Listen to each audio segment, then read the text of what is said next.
TRACE, como nos lo explicó Edgardo, pero el sangrado digestivo bajo se consideraba que era del TRACE hacia abajo.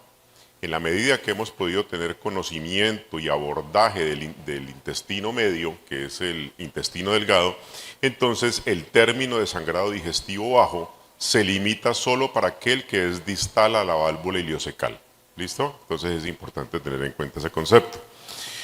Se estima una incidencia anual hasta 36 por 100.000 casos, constituye aproximadamente el 20% de todos los pacientes que tienen sangrado digestivo, pero una cosa bien importante es que el 50% de las transfusiones en pacientes con sangrados digestivos se dan precisamente cuando su origen es bajo.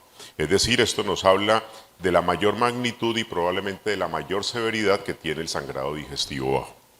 La mortalidad global es hasta un 3.9%. Y esta mortalidad está muy asociada a las condiciones propias del paciente y específicamente la edad avanzada y las múltiples comorbilidades que acompañan a muchos de estos pacientes. Se considera que en general la incidencia ha venido en aumento teniendo en cuenta precisamente esto, el aumento de la expectativa de vida, la mayor comorbilidad, la mayor asociación con fármacos que aumentan el riesgo. Y dentro de estos fármacos se ha identificado, como también lo mencionó Edgardo, el uso de la aspirina, de los antiinflamatorios, de los inhibidores como el clopidogrel, de los anticoagulantes y antitrombóticos en general, también asociados a hábitos y estilos de vida, el alcohol, el tabaquismo, obviamente la presencia o no de enfermedades que lo predisponen como la diverticulosis.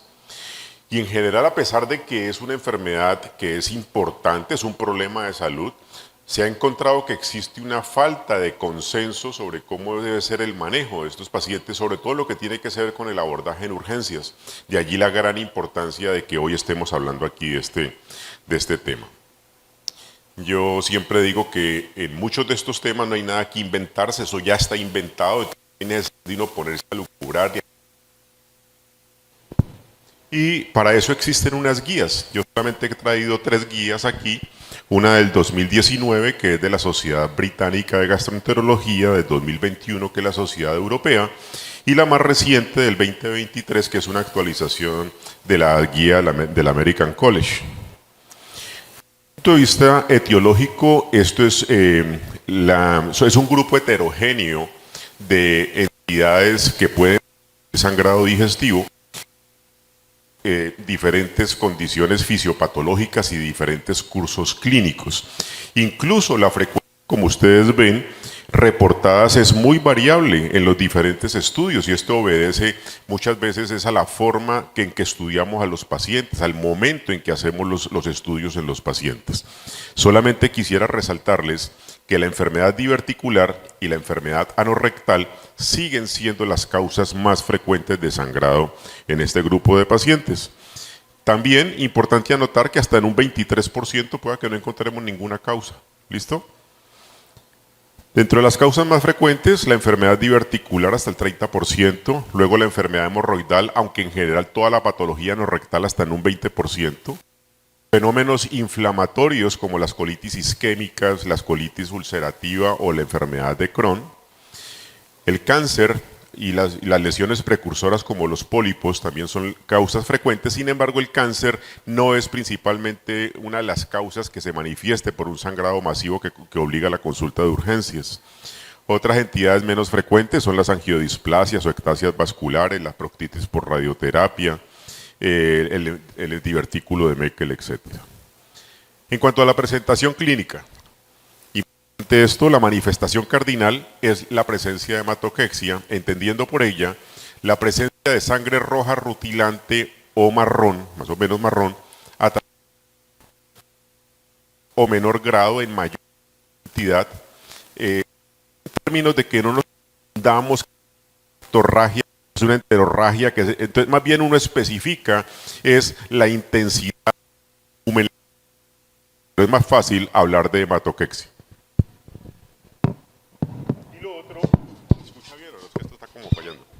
Lo otro es la presencia de melenas. Si bien es cierto que melenas siempre nos hace pensar en un origen alto del sangrado digestivo, es importante tener en cuenta que la melena también puede ser una manifestación de un sangrado digestivo bajo, sobre todo cuando la fuente del sangrado es en el colon derecho y el paciente se acompaña de un tránsito intestinal lento.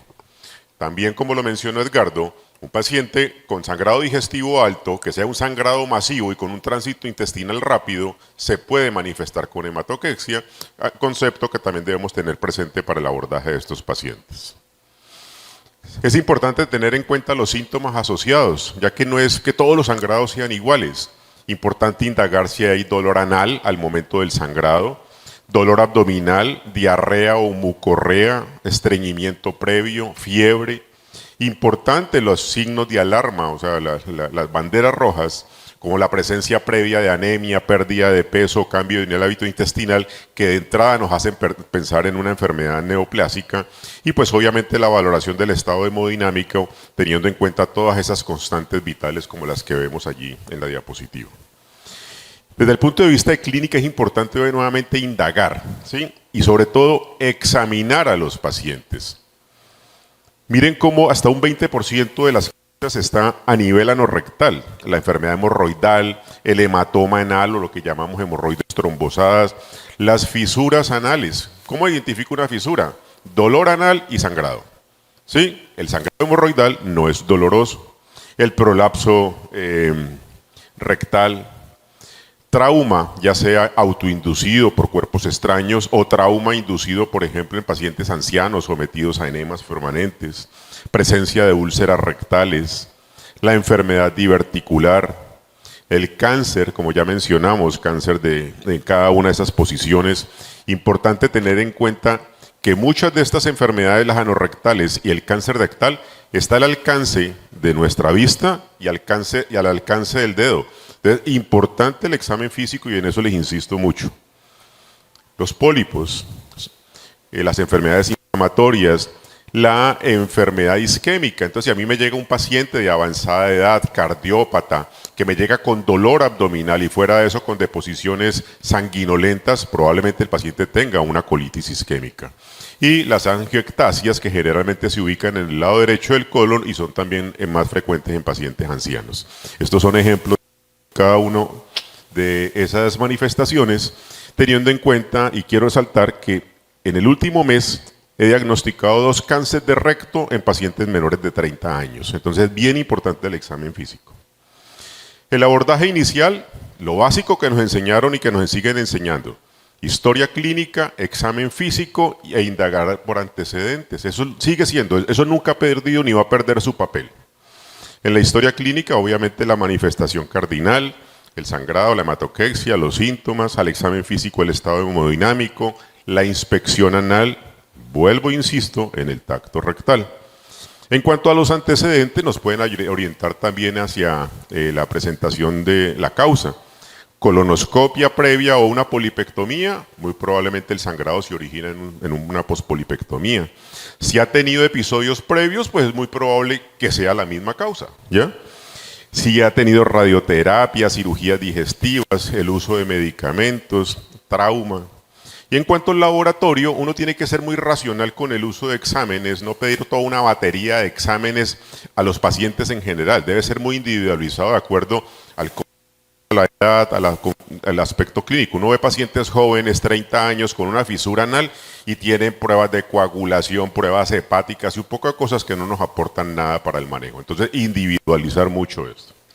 ¿Esto qué nos permite? Determinar la magnitud del sangrado, establecer las medidas de reanimación que tienen que ser simultáneas, definir una etiología y al mismo tiempo planificar el riesgo del paciente. Entonces, ya hablando de algoritmos de manejo, entonces yo una vez hecho eso, toda la parte clínica, la paraclínica, entonces inicio simultáneamente la reanimación, defino, ¿el paciente está inestable o está estable? Los británicos recomiendan mucho el uso de una cosa que se llama el índice de shock, que se usa previamente en trauma. Es muy fácil, frecuencia cardíaca sobre presión arterial sistólica, es una medida sencillísima. Si este valor es mayor o igual a 1, significa que el paciente está inestable o que probablemente tiene un sangrado activo. Si este es menor de 1, significa que el paciente está estable entre comillas, porque puede haber sido un paciente que se inestabilizó, ya se compensó. Sino que utilizar ese índice, utilizamos todas las demás variables y constantes hemodinámicas que ya mencionamos y con base en eso definimos, ¿está estable o está inestable? Si el paciente está estable, entonces cálculo de riesgo, establecer alguno de esas. En sangrado digestivo bajo también se han aplicado varias de estas escalas, muchas de ellas extrapoladas del sangrado digestivo alto, como nos lo explicó Edgardo. Sin embargo, es importante anotar que las escalas de riesgo deben utilizarse para complementar, pero que no sustituyen el criterio médico. El juicio clínico, obviamente hay que tener buen juicio clínico. Y ninguna escala logra identificar de forma confiable todos los desenlaces clínicamente relevantes, ni en sangrado alto ni en sangrado bajo. Entonces aquí en esta tabla hay una lista de las múltiples escalas que se han utilizado. Sin embargo, es quizá la escala de Oakland la que mayor ha tenido validez, tanto interna como externa, en los pacientes con sangrado digestivo. Evalúa 7 criterios, 7 parámetros. 6 clínicos y solamente uno dependiente del laboratorio, muy sencillo, la hemoglobina. Esto es una forma más bonita de representarlo y sirve que la escala de Oakland, y se ha definido que una escala menor o igual a 8 tiene un 95% de probabilidad de que yo al paciente le pueda dar una alta segura. ¿Qué se entiende por alta segura? Que no hay riesgo de resangrado, de necesidad de transfusión sanguínea, de intervención terapéutica, de muerte o de ingreso hospitalario en 28 días. De tal forma que tanto la Asociación Británica como la Europea en general consideran que los pacientes que tengan una escala menor de 8 y no tengan ningún otro factor de riesgo se pueden manejar en forma ambulatoria, y estoy seguro que esos son muchos de los pacientes que consultan a los servicios de urgencias. Entonces, una vez establecida esa escala, definimos si el paciente tiene más de 8 puntos o signos previos de inestabilidad, consideramos que tiene un sangrado mayor, o si tiene menos de 8 puntos, alta probabilidad de egreso seguro, entonces le damos manejo ambulatorio. Si el paciente tiene criterios de hospitalizar, cuando tiene más de 8, entonces seguimos la reanimación, la monitoría, transfusión cuando sea indicado y se hacen los estudios respectivos. Nuevamente, aquí reforzando lo que mencionó Edgardo, se recomienda una estrategia restrictiva de transfusión.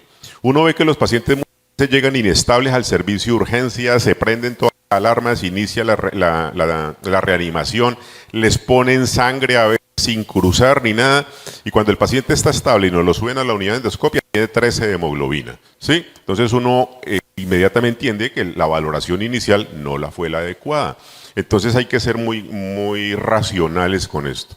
Nuevamente lo mismo, las bondades que tiene la terapia restrictiva en cuanto a transfusión y las asociaciones en general. Si el paciente no tiene enfermedad cardiovascular, el rango es 7, solo por debajo de 7 transfunda y lograr objetivos entre 7 a 9.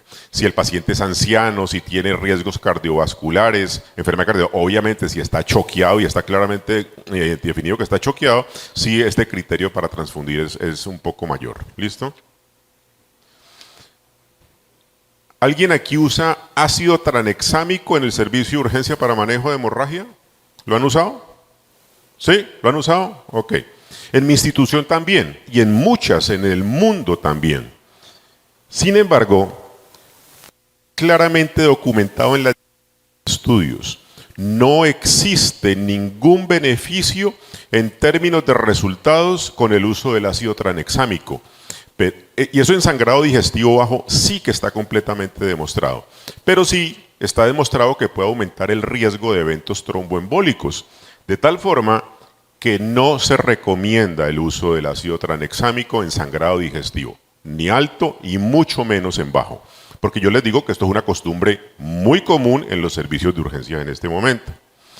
En cuanto a los estudios, la colonoscopia definitivamente está indicado, es el estudio de elección en todos los pacientes, permite la exploración completa del colon e incluso la del ileón, permite lavado, muestras, tiene una precisión diagnóstica hasta en el 100% de los casos, bueno, en realidad no es tanta, permite terapia endoscópica en muchos de ellos, no requiere de un sangrado activo para establecer el diagnóstico, evita radiación, riesgos de contraste y todo. Entonces, de tal forma que es el método de elección en pacientes que están hemodinámicamente estables. ¿Cuándo se debe hacer la colonoscopia? Lo mismo que sucede en el sangrado digestivo alto, que endoscopia temprana, que endoscopia precoz. Existe suficiente peso en la evidencia que las endoscopias, colonoscopias, en menos de 24 horas no arrojan ningún beneficio en ningún parámetro, en ninguno en general. Entonces, eso permite que la Asociación Europea tome una posición y dice que no se debe hacer endoscopias tempranas. Además, uno tiene que adecuada reanimación, una adecuada preparación en los pacientes y muchas veces eso en ese tiempo no se logra. Lo mismo sirve para que la Sociedad Británica se pronuncie al respecto y dice que no se recomienda, hay que hacerla, pero cuando ese paciente está hospitalizado, pero que no ha encontrado ningún beneficio en hacerla dentro de las primeras 24 horas. ¿Listo? Preparación. Ahí lo llaman a uno, no doctor, que el doctor dijo que el doctor Julano de tal, que no hay que prepararlo, entonces que venga él y la haga. ¿Listo? Todos los pacientes se deben de preparar, todo, no existe una indicación para no hacerla, porque hay que hacer una colonoscopia total. Y lo que se recomienda en estos casos es que haya incluso preparaciones con alto volumen, 4 a 6 litros de preparación. ¿Se debe administrar rápidamente? Sí, entre 3 a 4 horas. Y el procedimiento se debe hacer idealmente entre 1 a 2 horas, un poquito más, 2 horas. Es ideal para que el paciente alcance a evacuar. No es que el paciente le pusieron eso, tomó el último vaso y ya terminó preparación. No, hay que darle tiempo para que ya funcione. Y se debe considerar, sobre todo si estos pacientes están tan maluquitos, no van a prepararse y se van a demorar un poco de tiempo, una sonda nasogástrica. Con eso garantizamos que el paciente se va a preparar más rápidamente. ¿Hay que hacer endoscopia digestiva alta en el paciente con sangrado? La respuesta es sí, pero seleccionando muy bien el paciente. ¿Cuál es ese paciente? Ese paciente que llega inestable hemodinámicamente con una hematoquexia masiva, probablemente que no responde a las maniobras de reanimación iniciales, probablemente ese paciente sí amerita una endoscopia digestiva alta. Entonces, seleccionar muy bien el paciente, no volverlo de rutina, que sangrado digestivo bajo igual endoscopia digestiva alta también.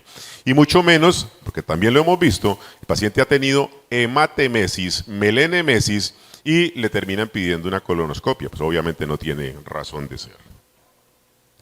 Tratamiento endoscópico, tenemos muchas alternativas, tenemos métodos de inyección, terapias térmicas como el argón plasma, las sondas calientes, las pinzas calientes, los ligadores, los clips, los ovesco, los ligadores de hemorroides con bandas elásticas y los que les mencionó Edgardo, los hemostáticos.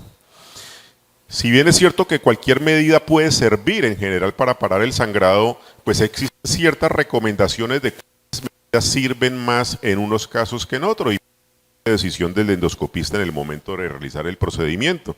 Entonces, por ejemplo, en las angioectasias colónicas o lesiones vasculares está demostrado que el argón plasma es el manejo ideal, que en el sangrado pospolipectomía son los clips endoscópicos, los métodos mecánicos, que en el sangrado diverticular se pueden utilizar la ligadura con bandas o los clips y sirven mucho más que las medidas térmicas. Entonces, eso es lo que uno tiene que tener y lo que debe saber el endoscopista. Solamente a modo de ejemplos, les muestro aquí divertículos, sangrados diverticulares que se manejan con clips, que es una de las formas ideales, pero el endoscopista debe saber, yo puedo encontrar un vaso aquí en el cuello del divertículo o en el fondo del divertículo. Entonces debo saber a dónde está el sangrado para de esa misma forma darle el manejo al paciente. Estos son ejemplos de lesiones vasculares, específicamente estas son proctitis por radioterapia, las dos de arriba. La de abajo es una lesión vascular tipo angiodisplasia, aunque eso puede ser más bien una formación. Lástima que no se vean bien allí en el... porque créanme que el video es bonito, ¿sí? Pero bueno, entonces en las lesiones vasculares lo ideal es utilizar el argón plasma. Entonces es una técnica de no contacto, de bajo riesgo, combina el gas argón con la corriente monopolar. Entonces se pueden controlar grandes lesiones, extensas lesiones se pueden controlar con el argón. Y nuevamente este es un ejemplo de nuestra institución, una lesión que pues inicialmente no era muy claro si era una angioectasia o no.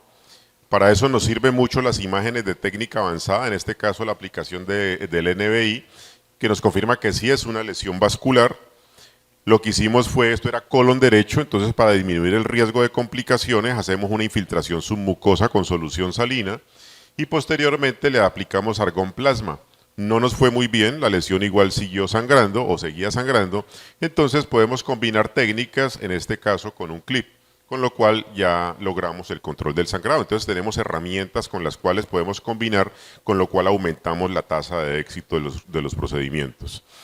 En el sangrado pospolipectomía, bueno, no les voy a poder mostrar el video, pero es un pólipo en la parte de arriba, vemos un pólipo plano que lo levantamos con infiltración submucosa, se hace una resección y después de esto comienza un sangrado activo pulsátil. Entonces con la misma punta del asa lo controlamos con corriente monopolar y después hacemos una aplicación de un clip también pues para aumentar la tasa de... Hay un video allí pero lo voy a saltar para no tener problemas. Sí, voy a todo. Bueno, listo. Este es un paciente, cada vez hacemos más polipectomías con asa fría. Se supone que tienen menos riesgos de complicación, incluso menos riesgos de sangrado, pero pues eso dice la literatura, pero en la práctica uno puede tener complicaciones. Un pólipo muy pequeñito, como ustedes ven aquí, y el paciente comienza a hacer un hematoma progresivo allí en la submucosa por sangrado, sin ningún factor de riesgo del paciente. Entonces aplicamos corriente monopolar, se controla el sangrado, pero nuevamente como medida de prevención le aplicamos un clip al paciente. Este es un paciente muy reciente en nuestra unidad, un colega le encuentra un pólipo pediculado grande, ustedes ven el pedículo del pólipo, como método de prevención le aplica un clip bien puesto, porque ustedes ven cómo la base queda bien y el resto del tallo que está completamente violáceo cianótico, o sea que está cumpliendo su función, lo seccionan donde tiene que seccionarse por encima del clip, queda bien puesto el clip y el paciente regresa 5 días después por sangrado digestivo. Se encuentra que hubo una retracción del tallo, se soltó el clip y hay un sangrado que afortunadamente se logró controlar con la aplicación de clips endoscópicos. En la enfermedad hemorroidal, obviamente está indicada la ligadura de hemorroides con bandas. Yo sé que eso no lo hacen en toda parte, pero sí es importante tener como herramienta esto. Y pues en algunos pacientes se justifica el uso nuevamente de argón en casos de tumores o el uso de hemospray. Entonces sigamos. ¿Qué hacer con ese paciente que está inestable? ¿Qué hacer con ese paciente? No es endoscopia y quiero que piensen eso. Muy frecuente que el paciente llega a urgencias con sangrado digestivo, inmediatamente prendemos la alarma y están llamando al endoscopista y al paciente no le han hecho un hemograma. Y eso sucede. Si el paciente está inestable o con una sospecha de un sangrado activo, no hay que pensar en endoscopia. Lo que está avalado por las diferentes guías es que al paciente toca hacerle un angiotac. ¿Sí? ¿Por qué? Porque el angiotac es el método más rápido y menos invasivo para localizar el sitio de sangrado y planificar una terapia radiológica o endoscópica. ¿Sí? Esto identifica la extravasación del medio de contraste, nos indica que hay un sangrado activo, tiene una alta sensibilidad y especificidad, obviamente requiere que el paciente esté sangrando activamente para poder que el estudio funcione, localiza con precisión el sitio del sangrado y guía la intervención, o radiología intervencionista o terapia endoscópica.